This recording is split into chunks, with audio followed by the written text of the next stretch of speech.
विधानसभा शीतकालीन सत्र का तीसरा दिन गैर सरकारी कार्य दिवस के लिए तय किया गया था। इस दौरान विधायकों की ओर से सदन में विभिन्न विषयों पर संकल्प प्रस्तुत किए गए।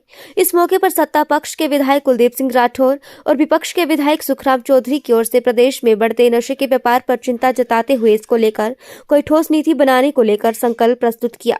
इस दौरान सदन के अंदर में बीते दिनों NIT हमीरपुर में हुए नशे के प्रकरण का भी जिक्र हुआ और नशे की रोकथाम के लिए चर्चा हुई। सदन में संकल्प प्रस्तुत करने पर ठियोग विधानसभा क्षेत्र के विधायक कुलदीप सिंह राठौर ने बताया कि उनकी तरफ से सदन में ये संकल्प लाया गया है। उन्होंने कहा कि बीते दिनों हिमाचल प्रदेश में लगातार नशे के मामले बढ़ते जा रहे हैं, जो बेहद गंभीर विषय है। उन्होंने NIT हमीरपुर में हुए प्रकरण का जिक्र करते हुए कहा कि आज शिक्षण संस्थानों में भी नशे के सौदागर युवा पीढ़ी को पंगु बनाने का प्रयास कर रहे हैं। उन्होंने कहा कि नशे खेपे बाहरी देशों से हिंदुस्तान लाई जा रही हैं।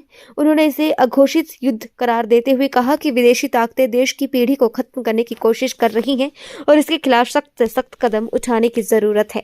हाँ, कि आज ये संकल्प, ये विषय मैंने विधानसभा में उठाया है और आप देख रहे हैं कि विधानसभा में हम कई मुद्दों पे बात करते हैं, आरोप प्रत्यारोप की बात होती है, वॉकआउट होते हैं, लेकिन एक गंभीर विषय जो हमारे प्रदेश के सामने है उस पर हमें चर्चा करने की ज़रूरत है, वो है बढ़ता हुआ नशा। और आपने पिछले दिनों देखा होगा कि एक प्रतिष्ठित शिक्षा संस्थान NIT, वहाँ एक हॉस्टल का छात्र ओवरडोज के कारण उसकी मृत्यु हो जाती है। मैं स्वयं वहाँ गया और मैंने देखा कि कितनी लचर व्यवस्था है। जो वार्डन है वो कभी हॉस्टलों में नहीं जाते, उन्हें मालूम नहीं कि हॉस्टल में क्या चल रहा है। कमोबेश ये स्थिति सभी शिक्षा संस्थानों में। ये तो एक मौत रिपोर्ट हुई है, कई ऐसी मौतें हैं जो रिपोर्ट नहीं हो पा रही है। 25 साल 20 साल के नौजवान अचानक उनकी मृत्यु हो रही है और परिवार के लोग भी नहीं बता पा रहे कि उनकी मृत्यु क्यों हो रही है। वो इसलिए क्योंकि कहीं ना कहीं नशे का ओवरडोज है। और हिमाचल प्रदेश जैसा राज्य जो हम जिसे देवभूमि कहते हैं, आज नशा जो है दूर दराज गांव के क्षेत्रों तक पहुंच गया है। ये हम सब लोगों के लिए, खासकर जो चुने हुए प्रतिनिधि हैं जिन्हें लोगों ने विधानसभा में भेजा है, हमारा सबका फर्ज बनता है कि हम आने वाली युवा पीढ़ी को बचाएं। ये ठीक है कि हम तरक्की कर रहे हैं, 4 लेन बन रहे हैं, बड़े बड़े अस्पताल बन रहे हैं, स्कूल बन रहे हैं, लेकिन किसके लिए? अगर आने वाली युवा पीढ़ी ही नहीं रहेगी तो हम ये सब किसके लिए कर रहे हैं? और मैंने सदन में एक बड़ी गंभीर बात कही कि ये नशा कहाँ से आ रहा है? सीमा पार से आ रहा है, जो हमारे पाकिस्तान का बॉर्डर है, या दिल्ली में अफ्रीकन मूल के छात्र हैं, वहाँ से नशा आ रहा है। तो प्रतिबंध लगाने की ज़रूरत है। मैंने तो ये भी कहा कि आज जो युद्ध है वो कोई बंदूक से या टैंकों से नहीं लड़ा जाता।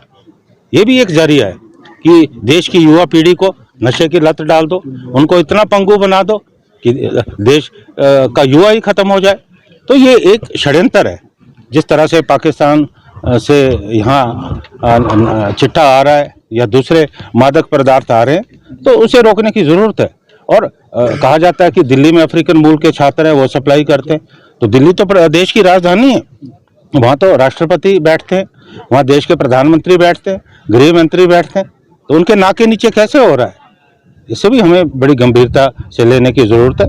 जो अफ्रीकन मूल के छात्र पकड़े जाते हैं उनके लिए सख्त प्रावधान होने चाहिए। और मेरा तो ये मानना है कि उन्हें सरकारी मेहमान बजाने के बजाय डिपोर्ट किया जाना चाहिए और वीज़ा में सख्ती होनी चाहिए। खासकर ऐसे मुल्कों के छात्र जो इस काम तस्करी में पाए जाते हैं, उनको इजाज़त नहीं होनी चाहिए कि वो हमारे देश में प्रवेश करें। और हमारी जो व्यवस्था है उसको मजबूत करने की ज़रूरत है। जो हमारी सेंट्रल की एजेंसीज़ हैं, चाहे IB है, हमारी मिलिट्री इंटेलिजेंस है, हमारी प्रदेश की एजेंसी है, सबको समन्वय से मिलजुल के काम करने की ज़रूरत है ताकि हम नशा तस्करों पर लगाम डाल सके। और मैंने एक बात और कही कि कौन पकड़े जा रहे हैं? जो कैरियर है, 5 ग्राम 10 ग्राम। अभी बड़ी मछलियाँ तो जो बड़े बड़े मगरमच्छ है उन पर तो हाथ नहीं डाला जा रहा।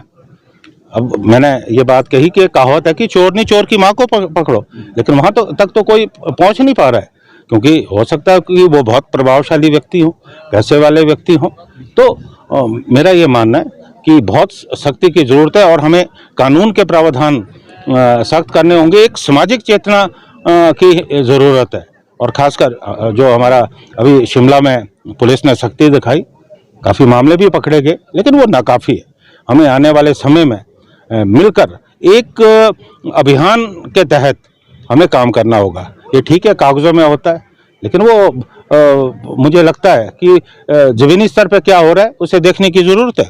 और जो ये नक्शा मुक्ति केंद्र बन रहे हैं, मशरूम की तरह ग्रो हो रहे हैं, अब वास्तव में वहाँ जाकर युवा नशा मुक्त हो रहे हैं या नशा युक्त हो रहे हैं, ये भी देखने की ज़रूरत है।